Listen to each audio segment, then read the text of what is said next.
Presença. Oferecimento Áureo.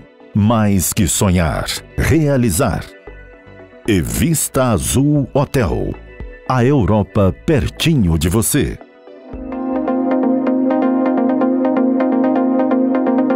A presença hoje é a da terapeuta holística e psicanalista Larissa Gastman, com quem a gente passa a conversar. Larissa, terapeuta holística e psicanalista, dá para misturar essas duas culturas?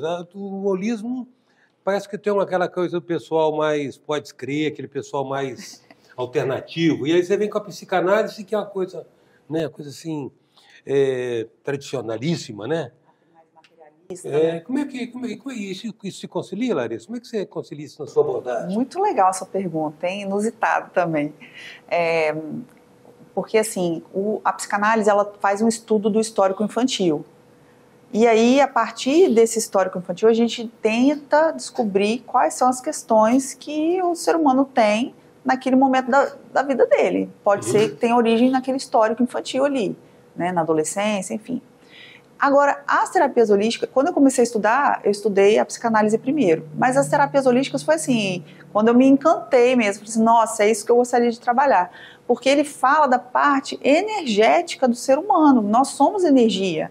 E com isso aí, então, fez com mais sentido para mim, no sentido que a gente não precisa ver apenas a questão do histórico infantil, existe todo um arcabouço ali, tem todo um conhecimento que está intrínseco no ser humano em relação ao que ele pensa, ao que ele faz, ao que ele fala. E aí, por conta disso, muitos acontecimentos se sucedem, né, na vida da pessoa, né, que muitas vezes a gente não consegue entender. Então, a terapia holística, ela busca de forma natural que a pessoa se restabeleça emocionalmente e a gente busca o bem-estar. Então, dessa forma, para mim, eu consigo... E a psicanálise também, eu converso muito com o meu cliente, perguntando, eu sempre pergunto, inclusive eu tenho um cliente que fala assim, eu gosto de trabalhar com você porque você não me deixa nem em silêncio, assim, eu estou sempre argumentando ali, perguntando para ele, né, enfim, um ponto para a gente poder amarrar. E deixo para ele também ter os insights que ele precisa ter. Eu quero que você chegue com uma teoria minha, eu sempre pergunto aos terapeutas, e eu tenho tido o privilégio de, né, ter interlocução com muitos terapeutas ao longo dessa pequena carreira. Uhum. Eu sempre achei o seguinte, que o cara vai fazer uma terapia, aí primeiro ele paga, né, até porque me parece que não há resolutividade na terapia de amigo para amigo, só existe resolutividade quando tem um compromisso, aquele pagamento ali tem um efeito simbólico muito grande, né? Ele paga. Aí você provoca ele para falar de algo. Ele pensa, eu estou pagando, então eu vou falar a verdade, que eu não vou gastar meu dinheiro à toa, né? Sim. Aí ele reflete seriamente sobre aquele assunto e se dispõe a falar. Vamos falar sobre sexualidade, casamento, trabalho, filhos, vida social, vida profissional. Aí ele se dispõe a falar, ser sincero ali naquela coisa, não querer encenar uma representação. E aí eu acho que na hora que ele consegue trazer a consciência daquele assunto para poder formular um discurso, eu acho que a terapia ocorre ali, não? Muitas vezes ele pode estar elaborando ali naquele momento que ele está falando e ele pode estar chegando a algumas conclusões, sim. Mas alguns deles já vêm assim, bem questionador. Estou vindo aqui porque eu quero saber por que isso acontece comigo, por que eu repito esse padrão. Aí ele não sabe por quê, né? Ele vai me contar, né? Então, eu atendo uma pessoa especial e ele tem ciclos repetidos de relacionamentos idênticos, assim, né? Então, ele quer saber a origem disso aí. E aí, muitas vezes, o tempo da sessão também não é suficiente. Então, às vezes, a gente precisa de um pouco mais de tempo para poder aprofundar mais, né? Porque 1 hora de sessão vai muito rápido e quase a gente não conseguiu fazer muita coisa. Aí, dependendo do histórico, do que ele quer falar, é importante que tenha mais que uma sessão. Mas desde o velho Freud, você fica ali naquela de pegar a ponta da fala do cara para puxar, né? Assim, o Freud, né, como a gente conversou nos bastidores ali, promovia esse monte de sessão para a pessoa ir falando, ininterruptamente. Mas, assim, o meu trabalho, eu quero ser pontual, porque, de fato, a pessoa está honrando com o compromisso dele do dinheiro e eu preciso atender da melhor forma possível. Então, a sessão não termina ali quando termina a sessão. Ali depois eu vou fazer os meus estudos, eu vou entregar um dossiê para ele, vou entregar uma tarefa para a pessoa poder fazer durante a semana, ou até a próxima sessão, ou se encerra ali. E algumas pessoas que eu atendo, eu não consigo encerrar em 10 sessões. Então ele compra outro pacote, mas eu consigo dar uma alta. A alta terapêutica se dá quando ele não apresenta mais aqueles sintomas iniciais que ele trouxe. E eu não tenho interesse também de ficar enganando a pessoa, enrolando a pessoa, e ele não conseguiu resolver o problema. Eu também percebo se a gente não está conseguindo andar com a questão. Aí eu vou canalizar para outro profissional, porque muitas vezes isso se esgota. No final das contas, eu não sou detentora de todos os conhecimentos, né? E muitas vezes eu não consigo ajudar. Bom, muitas vezes não, algumas vezes. Infelizmente, acontece mesmo, porque a pessoa para de investir tanto o recurso financeiro, quanto o tempo e a disponibilidade dele para fazer a terapia, quanto a pessoa fala assim, eu não quero fazer esse tipo de trabalho. E vai fazer outra coisa, né? Entendi. Mas lembrando aqui para os homens, né, que estão assistindo, que costumam dizer, né, que academia é minha terapia, sei lá, minha cerveja no barzinho é minha terapia. Não, isso não é terapia, pode ser terapêutico. Terapia é quando você está ao lado com outra pessoa, né, um outro ser humano que está ali para ouvir realmente uma escuta atenta às suas questões e que pode te trazer luz a alguma dúvida que você tenha. É lógico que, como eu disse, o terapeuta não detém todas as informações, mas a gente pode chegar a conclusões. A escuta ativa é fundamental no processo, né? Fundamental. A escuta ativa, não é? Sim. Não é ficar um cara de paisagem ouvindo, deixando o cara falar. Não. Porque às vezes a pessoa acha que quando ela está falando, ela está elaborando o discurso e ela mesma está conseguindo se compreender. Nem não sempre. É isso? Nem sempre. Nem sempre. Nem sempre. Agora, Larissa, quando a produção do programa apresentou seu nome na reunião de pauta, falaram que você pegou um viés de especialização com dores masculinos. O que quer dizer isso? Então, assim, aí tem a ver com a minha história de vida, né? Sim. A minha história de vida. Então, posso falar a minha história? Claro, por favor. Então, em 2008, eu recebi uma ligação de uma vizinha. Eu morava nos Estados Unidos e aí falaram para mim, Larissa, volta para o Brasil correndo porque seu pai está muito mal no hospital. E aí, aqui chegando, eu soube, né, que ele tinha atentado contra a sua própria vida.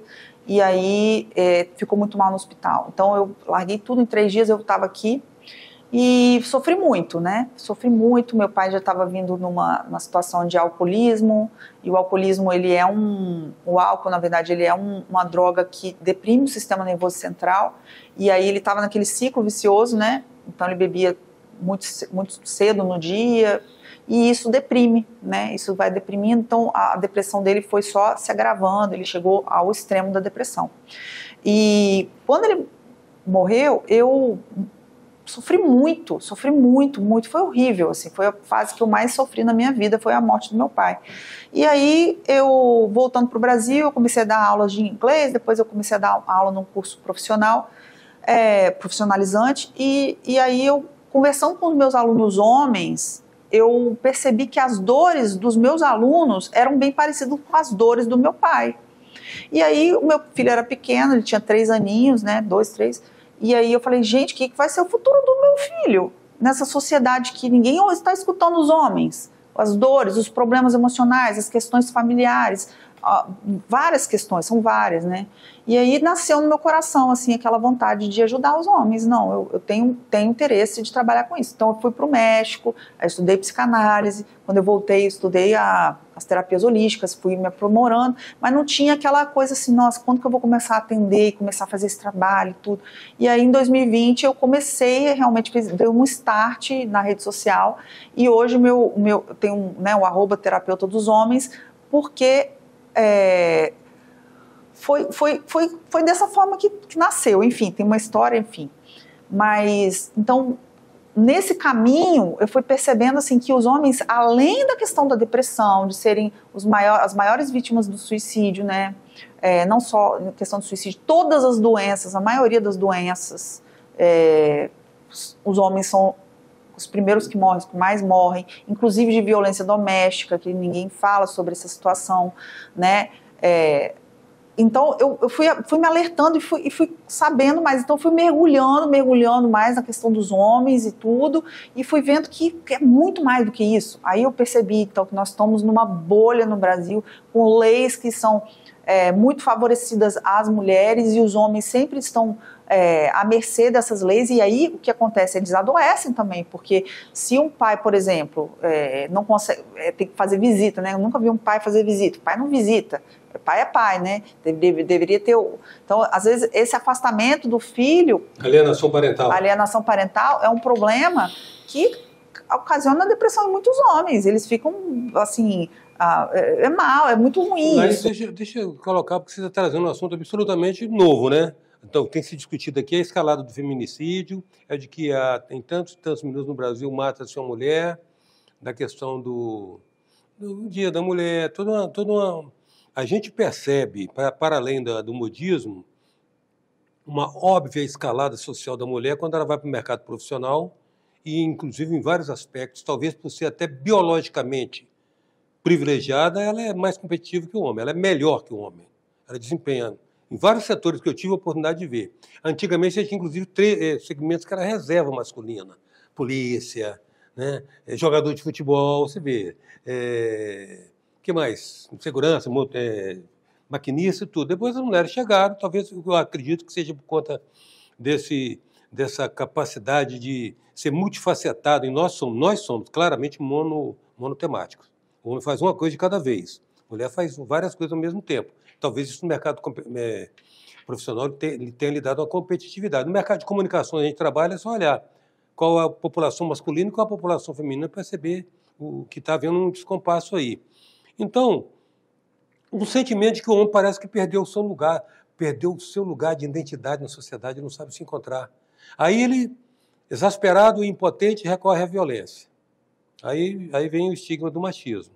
Como é que fica isso? Bom, em primeiro lugar, eu acredito, assim, eu tenho uma opinião particular de atendimento, por exemplo, que os homens não são assim tão piores do que as mulheres. Eu acho que os homens são muito bons profissionais, assim, sabe, assim, em questão de atendimento, assim, os melhores atendimentos que eu recebi, né, foram homens. E eu vejo, assim, que os homens são bem solícitos, assim, e eles gostam de servir e participar. Assim, é uma percepção que eu tenho como professor e como... assim, na vida, né, mesmo, assim, de verdade. Não que as mulheres também não sejam, mas são outras características. Então, por exemplo, eu já fui liderada por gerente mulher, que foi uma confusão dentro do escritório. Certas coisas são do caráter, não são do gênero, né? Exatamente, exatamente. Caráter, não são do gênero. Exatamente. Então, mas aí essa questão, aí o problema do homem no mercado de trabalho, eu vejo que já é um problema até da escola, porque a escola ela não foi feita para o menino. Primeiro que as meninas e os meninos estão sempre na mesma série. O ideal seria que os meninos tivessem uma série a menos, porque as meninas avançam um pouquinho a mais na maturidade. E segundo, que as dinâmicas da sala de aula deveriam ser mais ativas, porque os meninos eles têm mais testosterona, eles têm mais ação. Geralmente, não são todos, lógico, mas... se fosse estimulado um pouquinho mais essa questão do menino poder estar agindo mais do que lá, concentrado, estudando, naquele formato, dinâmico, né? Que é um formato que favorece mais as meninas, né, seria mais interessante. Então, assim, os meninos saem perdendo desde a fase escolar. Vamos fazer uma pausazinha, vamos dar uma paradinha, a gente volta em seguida, tá? Ok. A presença hoje da terapeuta holística e psicanalista Larissa Gastman. Aí a gente volta já.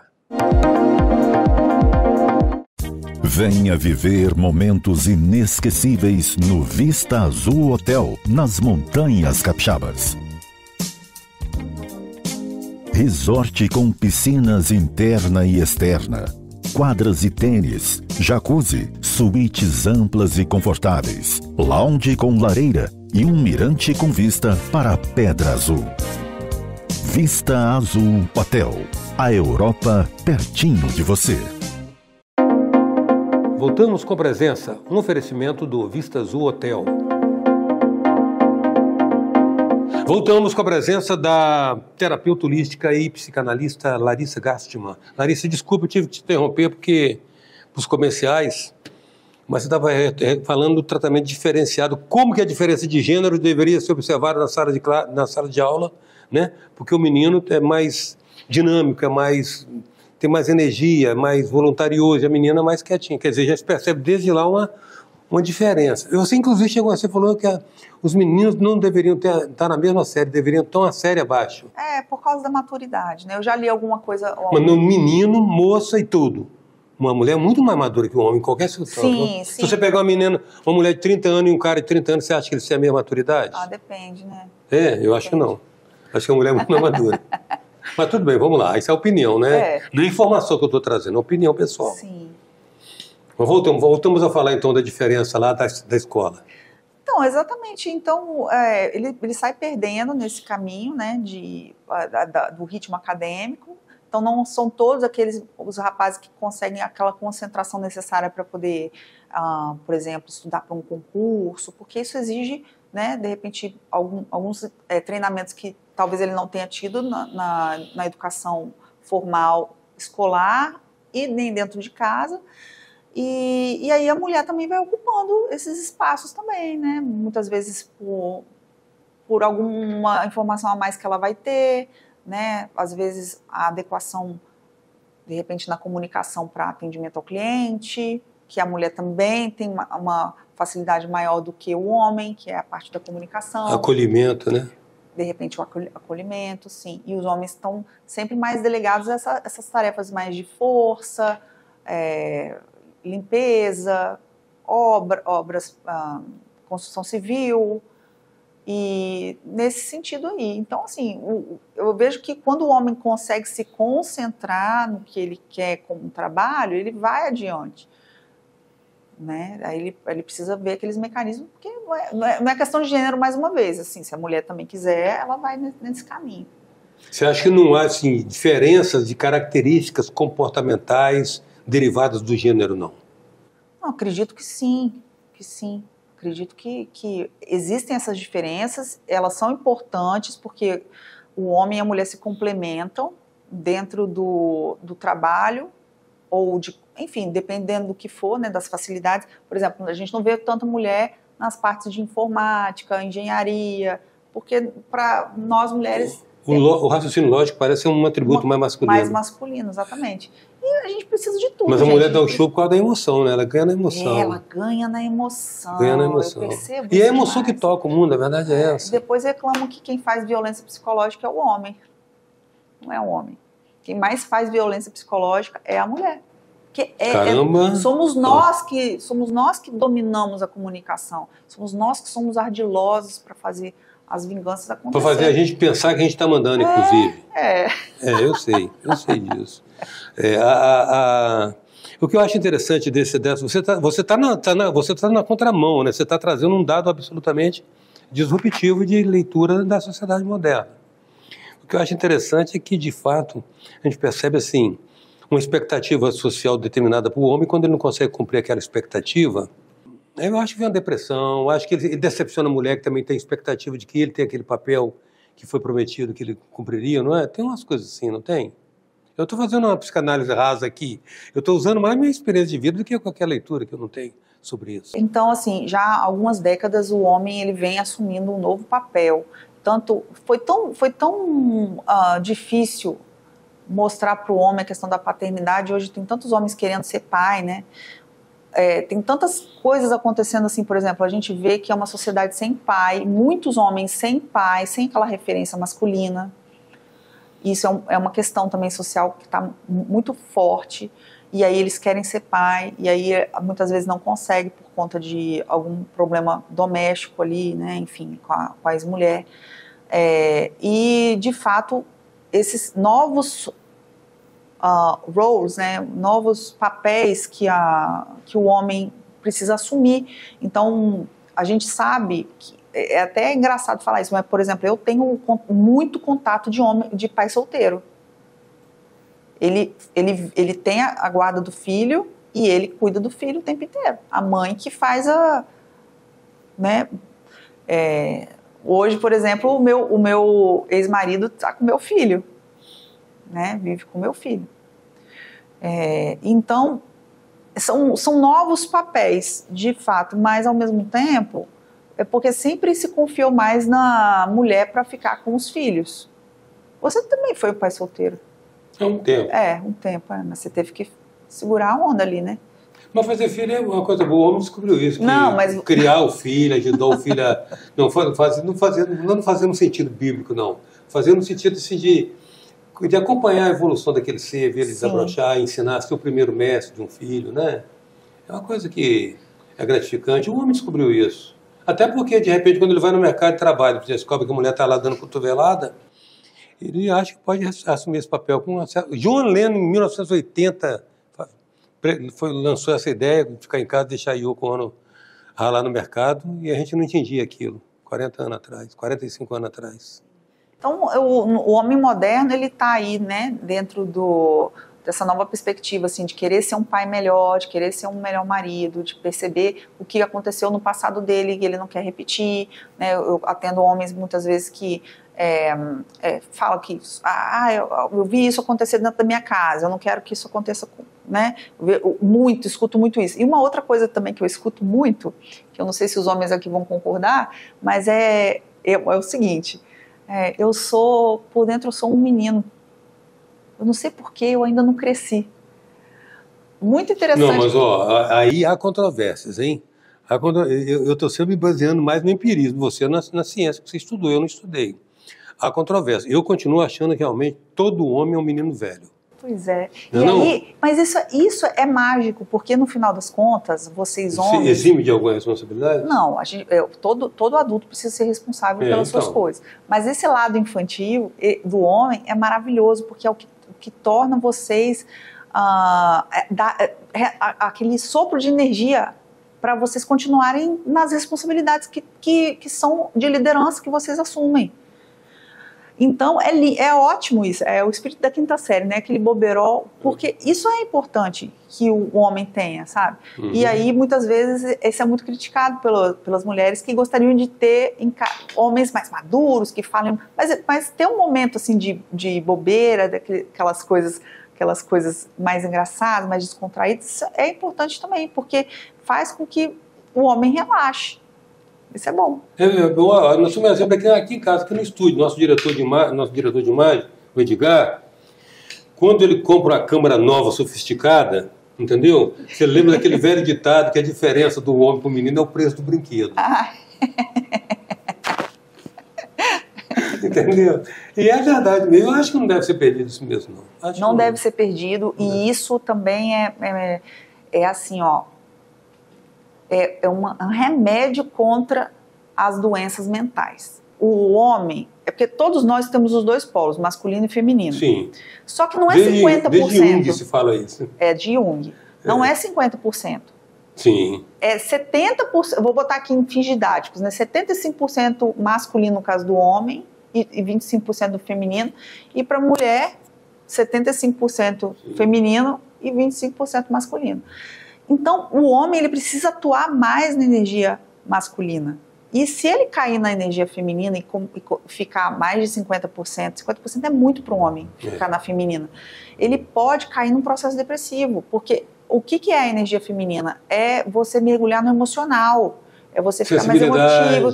E o homem, se ele fica muito orbitando nisso aí, ele não consegue sair, porque o pensamento é perigoso, né? A mente mente. Sim. E muitas vezes você entra ali num turbilhão de ideias e não consegue sair daquilo ali. E fica preso. Aí por isso que tem um monte de questão. Agora, quando você recebe os seus pacientes lá, o que você faz? Você faz uma formulação, uma elaboração com ele?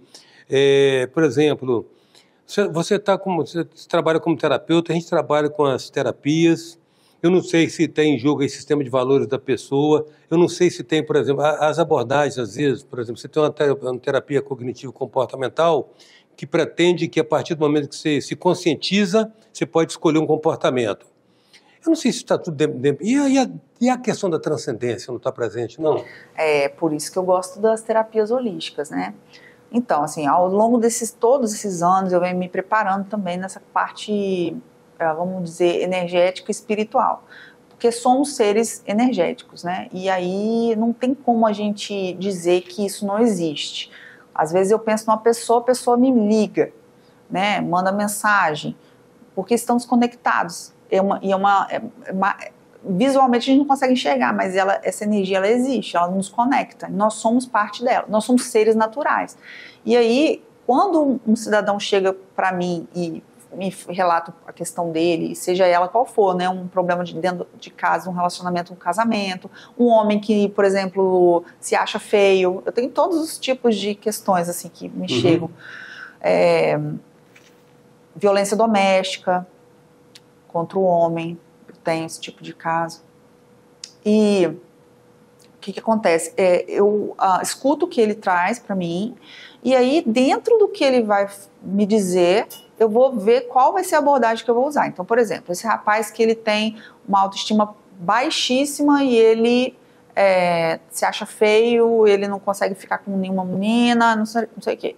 Eu vou trabalhar com ele ali, vou um pouquinho da psicanálise para entender como que foi a questão da experiência dele familiar, e aí depois eu vou trabalhar uma hipnose para a gente poder aprofundar, colocar uma nova. A hipnose ela traz a oportunidade de você remover uma ideia antiga e colocar uma nova, né? Vou trabalhar PNL, vou trabalhar algumas técnicas como o floral de Bach, que é nossa, o floral de Bach é o que eu mais amo. A história do surgimento disso é fantástica. Eu amo, assim, não é um efeito placebo, eu tenho uma experiência, né, pessoal, assim, incrível para contar, mas assim, então eu vou trabalhar com ele aquilo que ele está sentindo. Então a queixa dele eu me sinto feio, tá, então vamos lá, autoestima, o que nós vamos fazer, o que nós podemos tirar, por que ele está sentindo isso, e aí eu vou acompanhando. Então por isso que eu falei, o meu trabalho ele não termina ali na sessão de terapia, depois eu faço um acompanhamento com a pessoa para saber se ele está realmente usando, por exemplo, floral, se ele está fazendo a técnica, o que ele percebeu. Você está correspondendo ao papel dele de paciente, né? Exatamente, né? Eu faço o dinheiro dele valer. Isso aí. Larissa, o nosso tempo infelizmente está encerrando, mas é um assunto que renderia algumas horas de conversa. Em outras circunstâncias eu gostaria de estar com você conversando aqui, até porque você oferece uma abordagem um tanto diferenciada daquilo que a gente comumente tem visto. Tá? Eu quero agradecer muito sua presença, muito mesmo. Eu agradeço a oportunidade. E nesse outro momento eu gostaria de ter você aqui. Tá joia. Grato. Eu que sou, muito, muito obrigado pela oportunidade. A presença hoje da terapeuta holística e psicanalista Larissa Gastman. Até já.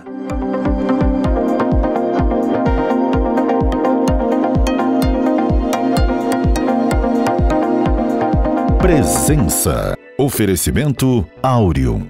Mais que sonhar, realizar. E Vista Azul Hotel. A Europa pertinho de você. Venha viver momentos inesquecíveis no Vista Azul Hotel, nas Montanhas Capixabas. Resort com piscinas interna e externa, quadras e tênis, jacuzzi, suítes amplas e confortáveis, lounge com lareira e um mirante com vista para a Pedra Azul. Vista Azul Hotel, a Europa pertinho de você.